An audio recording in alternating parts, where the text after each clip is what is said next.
नमस्कार। आज हम मुंशी प्रेमचंद की एक ऐसी कहानी की दुनिया में चल रहे हैं जो आज भी उतनी ही सच्ची लगती है जितनी पहले थी। कहानी का नाम है शतरंज के खिलाड़ी। ये कहानी एक बहुत ही गहरा सवाल पूछती है। क्या एक खेल या कहें कि एक जुनून इतना हावी हो सकता है कि वो एक पूरी सल्तनत के पतन का आईना बन जाए?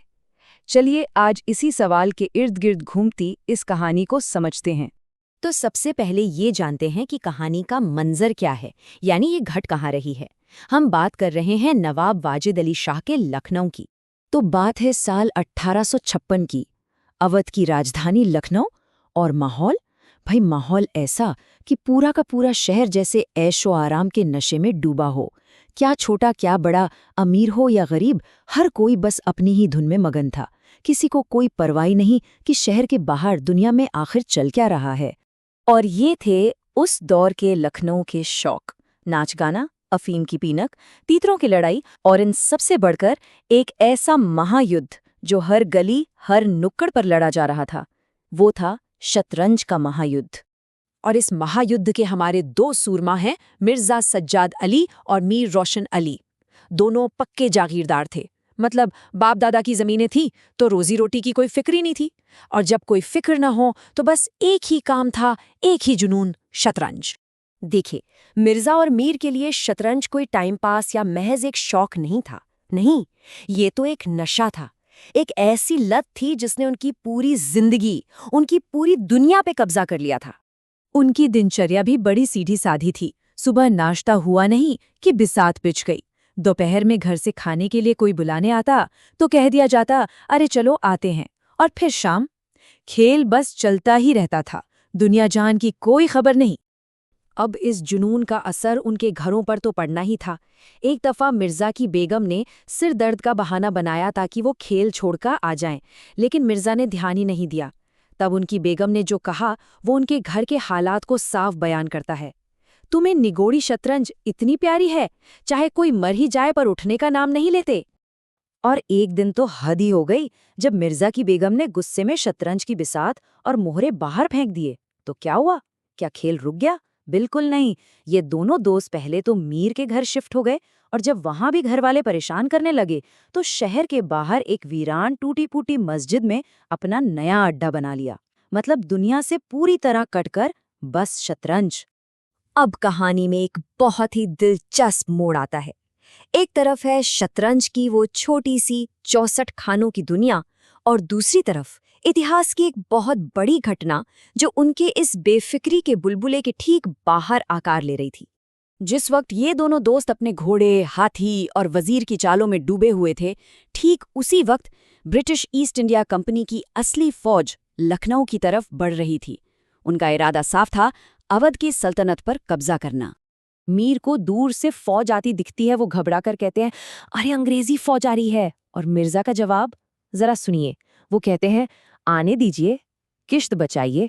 मतलब शहर पर हमला होने वाला है और इन्हें अपनी किश्त बचाने की पड़ी है। ये दिखाता है कि वो किस हद तक बेखबर थे।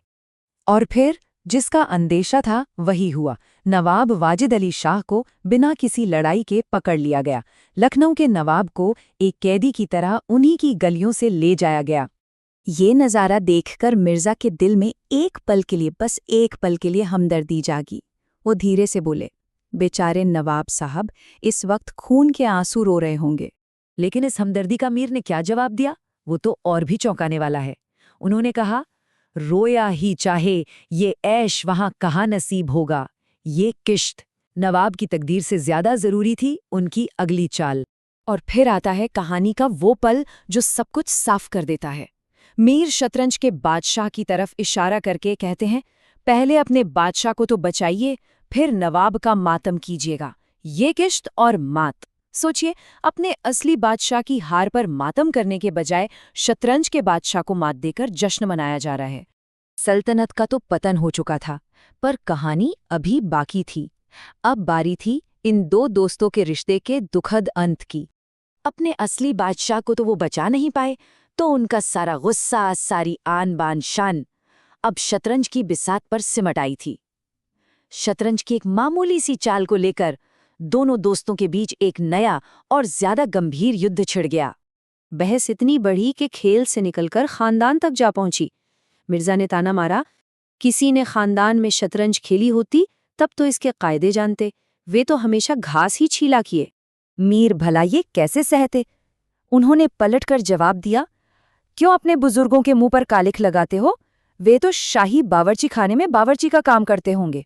और बस बात हाथ से निकल गई। जो तलवारें वो अपनी नवाबी शान दिखाने के लिए साथ रखते थे, वही तलवारें अब एक दूसरे के खिलाफ म्यान से बाहर आ गई। एक छोटी सी बहस एक जानलेवा लड़ाई में बदल गई और दोनों दोस्तों ने एक दूसरे को बुरी तरह जख्मी कर दिया। और यहीं कहानी अपनी सबसे गहरी, सबसे दुखद सच्चाई पर पहुंचती है। अपने उस बादशाह के लिए जिसकी हार पर उनकी आंखों से आंसू का एक कतरा तक न गिरा। उसी शतरंज के एक मामूली से वजीर को बचाने के लिए उन दोनों ने अपनी जान दे दी। अपने बादशाह के लिए नहीं, शतरंज के वजीर के लिए। यही तो इस कहानी की सबसे बड़ी, सबसे चुभने वाली सच्चाई है। तो ये कहानी हमें एक बहुत ज़रूरी सवाल के साथ छोड़ जाती है। आज की इस भागती दौड़ती दुनिया में जहाँ इतने बड़े बड़े मुद्दे हमारे सामने हैं, वो कौन सी छोटी छोटी चीज़ें या जुनून हैं जो शायद हमारी असली वफादारी पर, हमारे ध्यान पर अनजाने में ही कब्जा किए हुए हैं? सोचिएगा ज़रूर।